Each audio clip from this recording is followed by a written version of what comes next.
November 1st, 2012 started like any other quiet Thursday in Kennesaw, Georgia.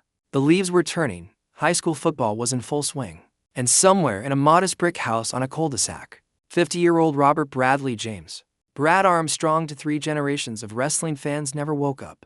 His wife found him that morning. No struggle, no note, no bottles scattered on the nightstand. Just a man who had finally beaten every demon life threw at him. Gone in his sleep. When the news hit the internet, it felt like someone had muted the entire wrestling world. Twitter stopped scrolling for a second. Old Territory fans who hadn't thought about Georgia Championship Wrestling in 20 years suddenly remembered the babyface kid with the $1 million dropkick. And everyone asked the same question. How does a guy who looked that healthy at the WWE Hall of Fame the year before just drop dead at 50? For years, the official cause was kept quiet out of respect for the family. Rumors bounced around dirt sheets, heart attack, painkillers. The usual grim bingo card that follows wrestlers to the grave. It wasn't until 2022, a full decade later, that Brad's brother Scott sat down on a small wrestling podcast and said it plain. Massive myocardial infarction. A heart attack so sudden and complete there was nothing anyone could have done once it started. But anyone who knew Brad's full story knew the heart attack was only the final bell. The real killer had been stalking him for almost 30 years. You can't tell Brad Armstrong's story without starting in Marietta, Georgia, in the summer of 1961. His daddy was Bullet Bob Armstrong, 6'2", barrel-chested. The man who once wrestled a 60-minute draw with Harley Race while hiding a broken freaking neck. Because the promoter told him the building was sold out and the people deserved a main event. Bob's for boys Steve, Scott, Brian. And little Brad grew up thinking every backyard had ring ropes and every family cookout ended with somebody taking a back body drop onto the grass. By the time Brad was 10, he could run the ropes better than half the local talent. He didn't just fall into wrestling. Wrestling was the family religion. 3 weeks after graduating Cobb County High School, literally still smelling like graduation punch and cheap cologne, 18-year-old Brad had his first pro match on the 4th of July, 1980. The promoter threw him in there with a 35-year-old journeyman who'd been stiffing kids for 15 years, figuring the Armstrong name would draw a few extra fans. 10 minutes later, the veteran was tapping to a figure 4 and asking who the hell this kid was. Word spread fast in the territories. Bullet Bob's youngest boy could go. The 1980 Southeast was a different planet. No private jets, no guaranteed money, just a 1978 Impala, a Rand McNally Atlas, and 300 miles between towns every night. Brad ate it up. Georgia Championship Wrestling, Mid-South, Continental. The Tennessee-Kentucky loop, he worked them all and stole the show almost every night. Teaming with his real-life best friend Tim Horner, they became the Lightning Express. To blonde baby faces in red, white, and blue trunks who moved so fast the ringside photographers couldn't keep up. In 1987, they won the UWF Tag Team titles from Sting and Rick Steiner and held them for 152 days, defending against the Sheepherders, the Fantastics, and every other team Bill Watts threw at them. Old-timers still talk about the night in the New Orleans Superdome when Brad took a ridiculous bump off the top rope to the floor just to pop a crowd that had already seen Flair and the Road Warriors that same night. He was that good. Jim Ross, who signed him to his first national contract, said Brad was the smoothest athlete he ever put pen to paper on. Ric Flair called him the best worker nobody ever saw. Dusty Rhodes told friends privately that if he ever got Brad for a full year with the book, he'd make him NWA World Champion. The talent was never in question. The question was always, why didn't the world ever get to see it? When WCW finally brought him to the big stage in the early 90s, they did everything humanly possible to hide the real Brad Armstrong. First, they dressed him up as arachnum in purple and yellow spandex, a mask, and literal web-sheeting sound effects piped in over the PA. Marvel Comics sent a cease and desist before the paint was dry. Then came Candyman, a character that lasted exactly 3 weeks. Then Freedom Fighter.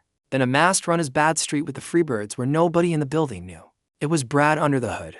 The one time he finally won singles gold, beating Scotty Flamingo, the future Raven, for the WCW Light Heavyweight title in July 1992. The run lasted 59 days before a knee injury in Japan forced him to drop the belt. But the real damage was happening outside the ring.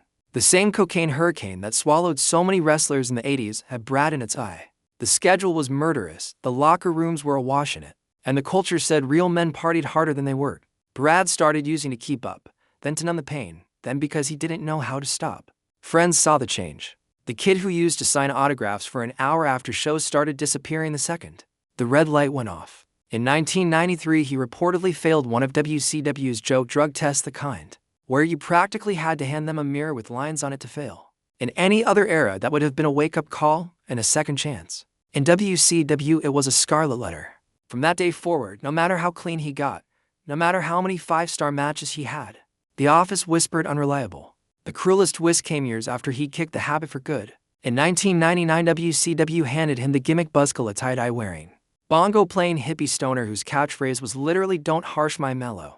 People who were there swear the name was a deliberate middle finger referencing his past addiction.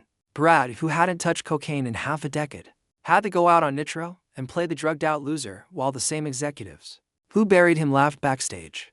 He smiled through it because that's who Brad was. He never bitched, never politic, never burned a bridge. He just went out and had the best match on the card anyway. He finally got vindication in the mid-90s when he left WCW for Smoky Mountain Wrestling and the USWA, with Jim Cornette and Jerry Lawler booking him as Brad Armstrong.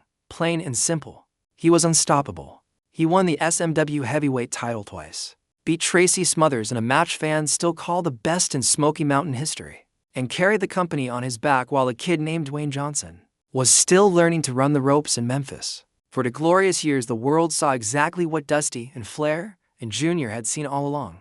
But big-time wrestling had already turned the page. When he came back to WCW as a respected veteran, they still didn't have a clue what to do with him.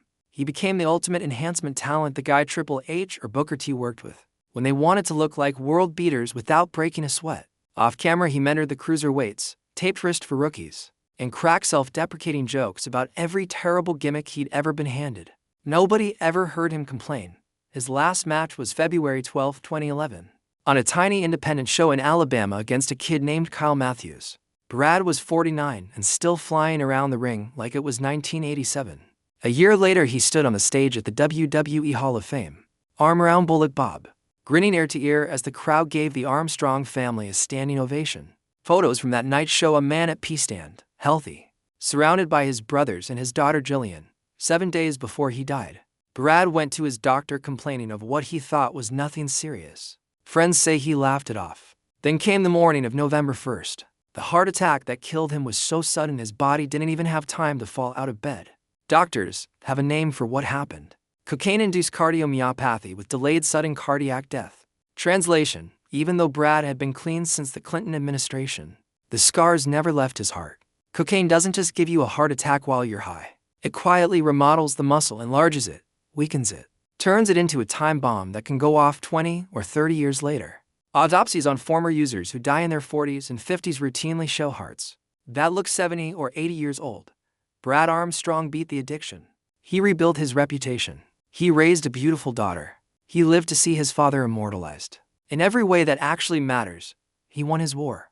But the drug he walked away from still reached out from the 1980s and claimed him on a quiet Thursday morning in 2012. That's the tragic truth. It wasn't the heart attack that killed Brad Armstrong. It was the ghost of a decade he thought he'd buried for good. Rest easy, Bradley. The bell finally rang. The gimmicks are gone. And nobody's ever going to hand you another mask again.